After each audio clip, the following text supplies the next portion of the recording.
We're on a KTM adventure tour in Crimea, which is in South Ukraine.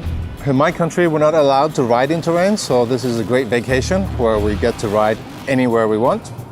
I think Crimea is one of the best areas to ride enduro because we have everything here. Forest, mountains, uphills, downhills. Sometimes we have sun, sometimes a little bit of rain, which makes things muddy and slippery and interesting. There are a lot of rocks, a lot of stones. There's huge hills to climb. There's sandy, fast tracks through the forests. We've gone up to monuments overlooking the Black Sea, and we've ridden down to the beach. These tours are made for every level of riders, beginners and hardcore riders, because we're divided in groups. So anybody who has interest towards motorbikes and off-road, welcome aboard.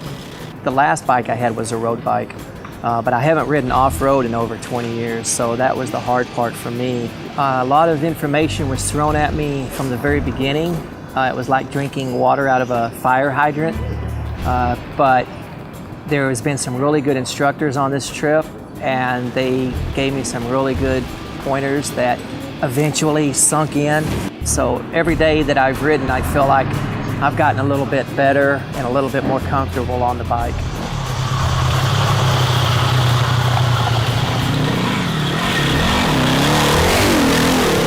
The tour guides are professional riders, enduro riders who treat the customers very well.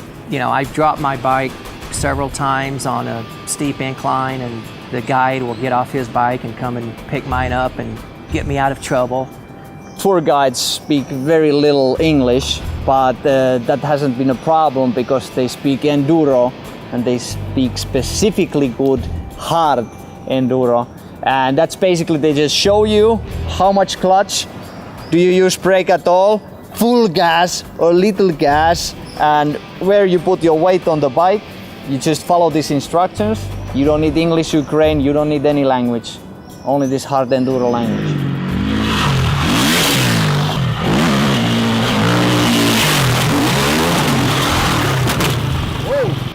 I'd say the best moments for me were the hill climbs.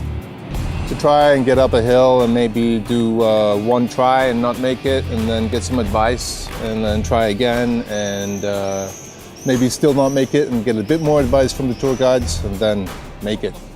So I have probably dropped the bike 1,000 times and tried to get up these crazy hills, and it's been very satisfying the times that I've got up. Sometimes it only takes one try, sometimes two, sometimes three, sometimes 10.